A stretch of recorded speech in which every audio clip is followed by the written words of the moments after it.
It has been 21 years since Hong Kong was handed back to the Chinese. The former British colony does enjoy more political freedom than the mainland, but as China's economic influence grows, there are concerns that those freedoms are being eroded.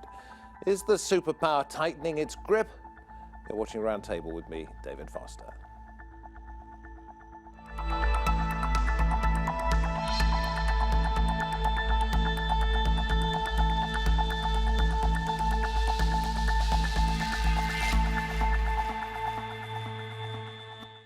Beijing's refusal to grant Hong Kong full legislative autonomy brought about the massive anti-China protests of 2014.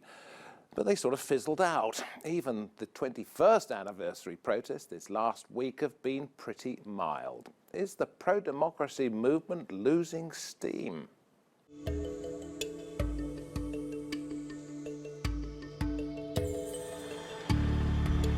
One country, two systems. Hong Kong has been in the midst of a tug-of-war for 2 decades over the promise of self-rule. Is China becoming a power in the shadows? Could Hong Kong lose its autonomy?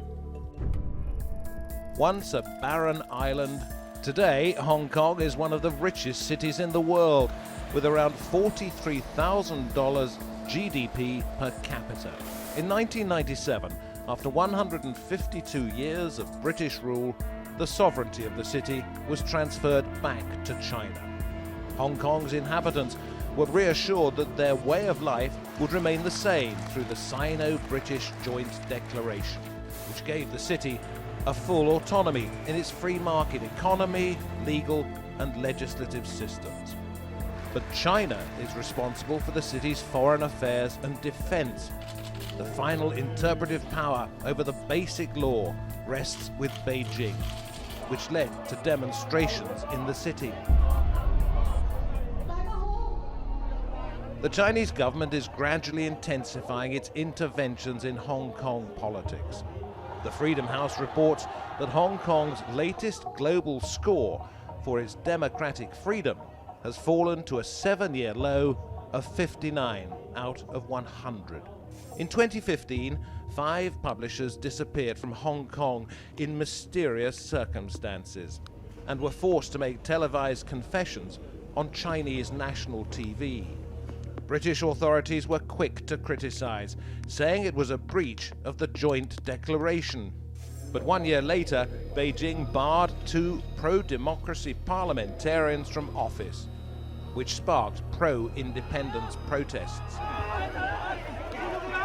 呢個選舉嘅自由係不斷咁收窄，同埋呢個絕對唔可以稱得上係一個選舉，只係一個選擇，係呢個殖民政府點樣選擇一個殖民議會。The independence activist Edward Leung has been jailed for 6 years for his involvement in some of the city's worst protest violence for decades. And more recently, Hong Kong Legislative Council passed a controversial plan that will allow China to enforce its law at a new international train station. But civil society groups and the Hong Kong Bar Association have criticized the plan for lacking any constitutional foundation. Concerns remain that Beijing will continue to chip away at Hong Kong's freedoms. Is there any hope that the city can gain full independence? Or will it be forced further under the dragon's wings? And I am very pleased to say that with us at the Roundtable today we have Winnie King, China Policy and Economy Analyst at the University of Bristol. We have Yu, the head of China Foresight at the London School of Economics. Also with us, Kerry Brown from the Asia Pacific Programme at Chatham House, and Clement Ngu from Hong Kong, who's currently studying a Masters in Democracy at University College in London. Thank you all very much indeed. Let me come to you first of all. What in the last 21 years has changed in China, in Hong Kong? Well, I think it's a mutual process. I think on the one hand, when China integrates itself within WTO, within the international community, of course, like to integrate itself within the world economy. So that means China, economic-wise, become far more important than Hong Kong itself as an island. So that sense of gravity, power shift between Hong Kong and China has changed completely. What about China's stamp on Hong Kong? How's that changed? Winnie, do you want to kick in on that one? China's stamp on Hong Kong, I think One way we can really see it, not just with regards to economic development, as my colleague spoke about, is the fact that Hong Kong becomes a new symbol for the international system in the West of how we could see China's influence evolving as it develops in the region, as it develops economically, as its political and diplomatic clout grows. A lot of what we see with regards to Hong Kong becomes coming under the spotlight a lot more. And that has a lot of implications in terms of what kind of tensions might arise between the two. Do you see these tensions, Clement? Yes, I think with Hong Kong's close economic relationship with China, that's one of the, because of China's been opening and more liberalized in terms of its economic policy. But when we look at the political reform in China, we see that it's been stalled over the past few years. And this is where the political difference between Hong Kong and China has grown over the past few years. Because when Hong Kong want more democracy, China is trying to consolidate its power. The Communist Party is trying to consolidate its power. And that's why we see the conflict between the people in Hong Kong and the Chinese We'll talk government. about the young people, your generation in particular, in just a moment. Kerry, let me come to you, and I'm going to give a plug for a book that you've got coming out called China's Dream, The Culture of Chinese Communism and the Secret Sources of Its Power. So you study this in Hong Kong in the context of mainland China and Taiwan. If there have been changes in China's position on Hong Kong over the last 21 years, have they come suddenly? I mean, I think the joint agreement in '84 between the UK and China for the hand-back reversion of sovereignty was all very reasonable, and 1997 happened reasonably, and I guess most of the basic law has been observed. That's the constitutional obligations of the Chinese government towards Hong Kong. But what no one expected is the amount that China's changed. I mean, in 1997, I don't think we'd have seen the way in which under Xi Jinping, 21 years later, China has become a radically different entity. There is no agreement on the planet that could have really configured that in. So I suppose the stresses that we're seeing is the fact that Hong Kong has developed in the way it has developed, pretty stable in some ways, but China has radically not changed in the way that we expected. It's a much more significant diplomatic and economic. Does that mean China's attitude towards Hong Kong has changed as a result of this? I think it's perhaps what you were implying at the very beginning. Well, not necessarily. I think it's the function of Hong Kong towards China has shifted. I mean, initially, when China joined WTO back in 2001, Hong Kong was considered as an international hub for China to get access to the rest of the world. But however, given China itself more integrated with the rest of the world, and China itself could be acting as an actor by itself rather than Hong Kong. And I think secondly is also the Chinese Communist Party has not managed a former colony previously, have no any experience at all. So it doesn't know, that sense of integration not only come from economic level, but also has to come from societal level as Since well. you're writing about this and the communist ideals of mainland China, you might want to chip in on that one, Kerry. It didn't really know what to do with a former colony. I suppose, I mean, the deal for Hong Kong is it sort of lives or dies as a finance centre, and I can understand why Hong Kongese would find that a bit belittling. You're just an economic entity, and your identity, once it creeps into things like wanting more electoral sort of powers, wanting to vote in your chief executive, it's sort of, that's immediately when you kind of cross red lines, and that's what's happened since 2014. If I may, I would say that the value of Hong Kong for China is actually far more than just being a financial center. I mean, the fact that Hong Kong is a colony is definitely part of the history in terms of its return bolstering the communist government's campaign for nation building. The fact that Hong Kong does have an international reputation for finance, but also an international reputation with regards to the rule of law, a civil service that's a system that is very attractive for foreign investors. And it remains something that's still quite attractive to China, even though it has, as Kerry says, developed quite dynamically over the last 21 years. Well, see, this was one thing I was wondering about when we were listening to you talk about the fact that China's grown so much. Why does it need Hong Kong now? If we want to look just specifically at China's next phase of economic development, China remains quite conservative and quite concerned about volatility and the lack of stability that opening up and liberalizing its economy might represent. The next phase of its economic development has to do with financial services development. And Hong Kong represents the perfect kind of hub or super connective kind of center within which it can achieve that. It has already a very solid foundation with regards to how it engages with the international system. So China has actually centered Hong Kong as its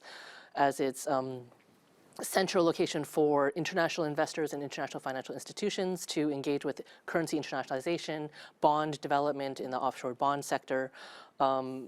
It's also become one of the center role players with regards to the development of China's Belt and Road Initiative.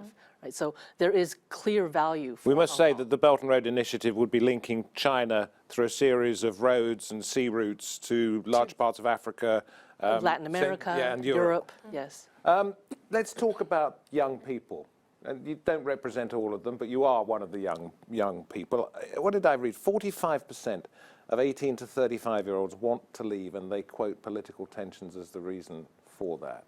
Yeah, I'm not surprised by that. I think the reason is Hong Kong has reached a point where young people have to make the decision whether they want to stay in Hong Kong and fight for democracy, or whether they want to leave Hong Kong and find a better life elsewhere. But there is an alternative. They could stay in Hong Kong and put up with the status quo. Yes, of course, but the status quo is kind of being changed and shaken at the moment, so people have to decide whether they want to stay and fight for the status quo. Okay, so they want to leave, and how do you see the political tensions manifesting themselves? What's it like on the ground? I think, you mentioned that the people turn out to the protest this weekend was low, and this is a sign that people are kind of disillusioned from having a voice in the government, or that they can change anything in Hong Kong. And I think this is how it is manifested in the young people. Is it perhaps something to do with the security services, the Chinese mainland ones coming in and spiriting away people from Hong Kong, as we mentioned in there? Yes, there is an element of the obvious example of the abduction of the booksellers in Hong Kong, and we saw the protest in 2014, which didn't result in any progress towards democracy. And I think this is what young people feel, because they don't feel that they can influence the government in Hong Kong. Yes, they can vote in elections, but the popular vote in the Legislative Council doesn't really it's not very representative in the Legislative Council itself or in the executive branch in Hong Kong. So China might be quite happy that people are saying, well, look, we've had enough of the place. We're going to get out, because they are perhaps the troublemakers that China doesn't want to see there fomenting democratic discussions.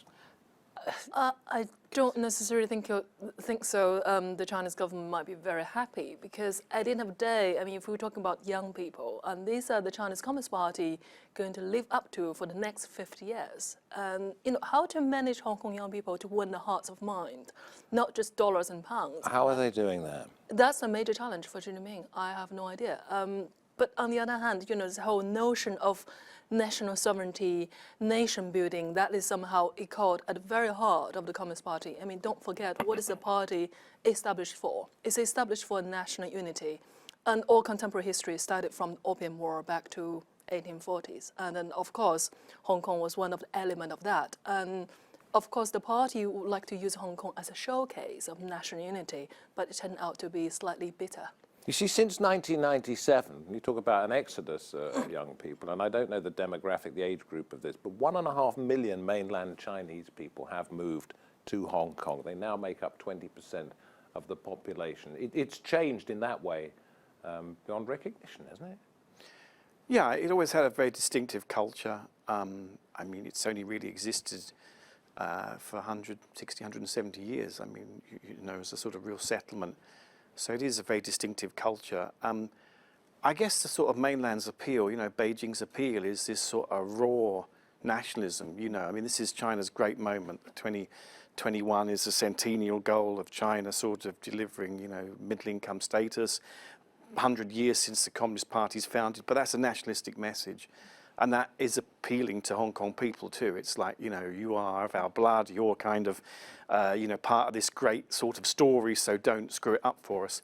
But, Hong Kong has always had a history of being a place of refuge for people who were fleeing things in the sort of, mainland. A lot of people came from Shanghai in the late 1940s during the Civil War. So it's got this complicated kind of identity. And China's overall sort of identity now does not like complexity. So how does Hong Kong screw it up for China? by making the narrative complicated and saying, actually, there are terms of, Chinese modernity that are not the same as those promoted from Beijing. And Hong Kong exemplifies that. Yes, I think Hong Kong people kind of understand China in a different way. I mean, we're talking about the growth of China, I mean, the rejuvenation of the Chinese civilization, but some people in Hong Kong see it as a narrative by the Chinese Communist Party. It does not necessarily, means China as Hong Kong people understand it. I think that's where the conflict comes from. I mean, some people may see that China is growing, but when this comes to agreeing with the Communist Party, some of them might find it difficult to do so. Let's go back to 2014 and the headline news of Hong Kong, the umbrella protest, and your suggestion that people are fed up with what's going on and they're getting out of Hong Kong. Do you think, since what we saw the last few days has been, in my opinion, sort of pretty pathetic, the protests in Hong Kong, that the democracy movement in Hong Kong is dead? Oh, definitely not. I know that a lot of young people in Hong Kong, or even older people, are paying a lot more attention to politics because they know that they're affecting their lives. What we see today is that more people are cautious about taking part in politics, standing for elections, or turning up in protests, because we're going through a phase where people don't really see hope in turning up to protest or standing for elections. Well, that doesn't sound like the democracy movement's pretty strong. But I know that they will come to a point when they reorganize. I think it's building up for momentum for another waves of democratic movement, because more people are engaged in politics now. In the last election, we see a record turnout in Hong Kong elections. So I think these are signs that people haven't given up, but they're just doing it in the different ways. So my old headmaster used to say to me, read, learn, mark, inwardly digest, then discuss. So pick up on the point that Clement's made there, that the democracy movement isn't dead, and discuss. I think, particularly because we're talking about the youth, we need to realize that a lot of how Hong Kong's history, and its colonial history, and the fact that the population doesn't have a tradition for traditional democratic protest and participation. It's quite a new thing. And so a lot of the things that we would see in Hong Kong is perhaps we're seeing more engagement with regards to social media, things that are more under the table, which is something that we do see in China, as a means of organizing themselves, demonstrating, venting, illustrating their positions on political issues, but in a far more obscure manner. Transparency, China's not particularly keen on, and transparency, if you're trying to promote democratic reform and democratic protests in Hong Kong, would not particularly be received well by the Chinese, particularly because the one country, two systems and how the Chinese government interprets it is very different than the one country, two systems in terms of the Hong Kong population interprets it. If the democracy movement isn't dead there, is it going to have to change and accommodate itself within a Chinese system?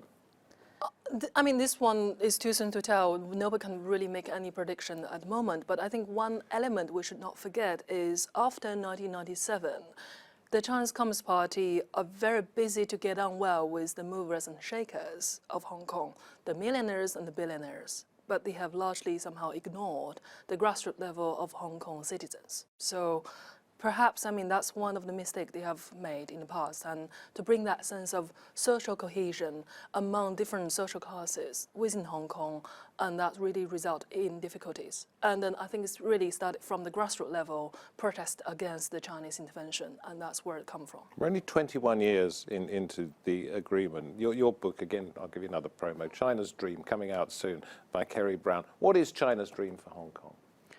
Well, it's a dream of a national renaissance. Obviously, Hong Kong is a part of that story because of coming back to the motherland and all of this sort of stuff. As you say, we're 21 years in, so oddly, the 50-year sort of time frame is becoming more pressing now. People who are younger, 50 years matters to them. 20, sort of 47 is not far into the distance. It's actually about the time that they may well sort of, be coming mid-career.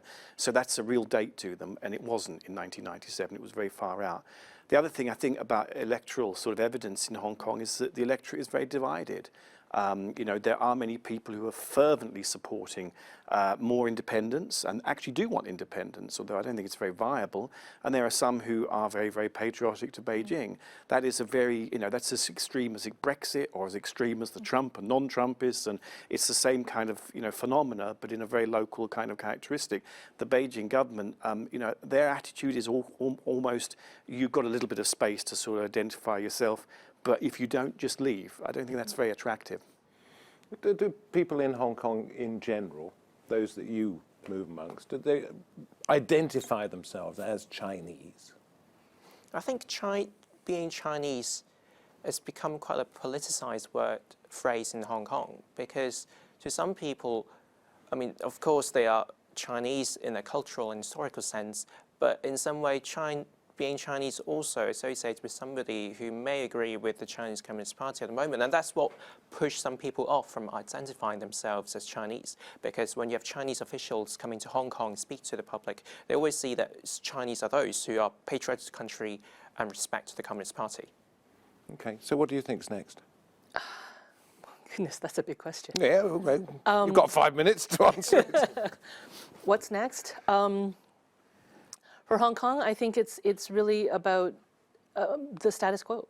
It's not in China's interest to rock the boat, per se, because, as Kerry was saying, it is very much for the Communist Party and for Xi Jinping about nation building. The only way we can achieve a rejuvenated new era for China, achieve the Chinese dream, is if Hong Kong is part of that. A unified China is absolutely important for the leadership. And Hong Kong and the one country, two systems model is, under Deng Xiaoping, was the way within which they would bring back Taiwan. Yep. And another way we can look at it in the economic sense has to do with the fact that if China allows Hong Kong to falter, there's a real problem with regards to the fact that you're undermining a lot of what you're trying to achieve with objectives with its One Belt and One Road. You're undermining your position with regards to the idea that you're trying to internationalize your economy and move towards a more consumer services-oriented structure, which Hong Kong is absolutely key for. In order, if Hong Kong falters, if Hong Kong's economy declines, that's basically a jewel in the crown of China's economy that is lost. Let me. When I was a young reporter, one of the first things I was told was, at the end of any interview, say, is there anything we've missed? Is there anything I should have asked you that I haven't asked you? Is there anything in our discussion today that is glaringly obvious to all of you experts that is actually going to be For me, really there's important? Two things. One is the fact that we need to recognize that if it wasn't for for China's economic growth, its development, and its very impressive in contribution, Hong Kong's economy would be quite marginalized in the region. And so, to a certain extent, Hong Kong does need China. Okay.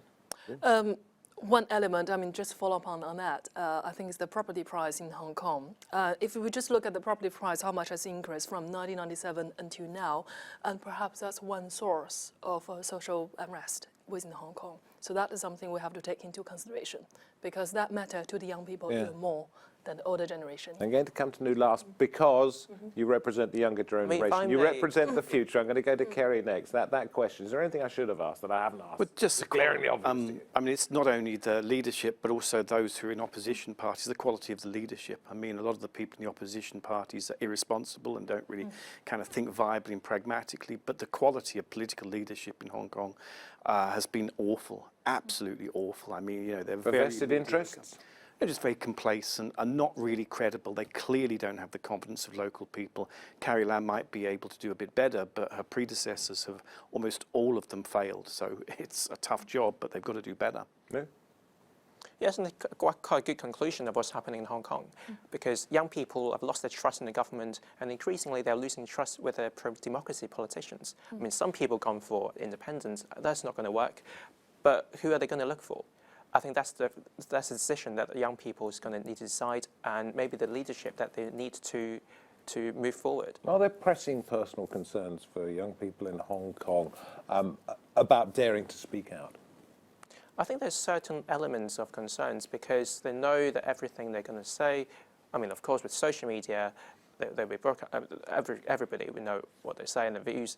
And if you're too critical of China, there might be there might be companies or firms that are quite cautious of people who hold different views to the Chinese Communist Party. Are we ever going to see a time when China gets strong with Hong Kong, or is it just going to just sort of? You mean militarily? Yeah. Yes. If Hong Kong does actually make a concerted effort with international support to break away as an independent territory, the mainland Chinese government would definitely. Yeah, and what sort of response would that bring? Is it likely?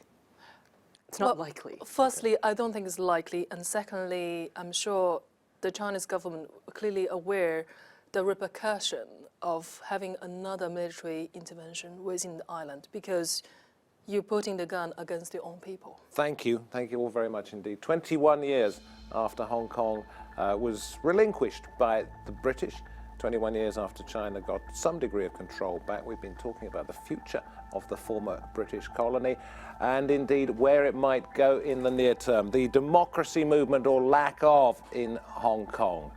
You've been watching Roundtable. Thank you very much indeed to all of my guests, and thank you for watching. I'm David Foster. You can catch us on YouTube, the YouTube channel, Roundtable. If not, watch us live. Thanks. Bye-bye. See you next time.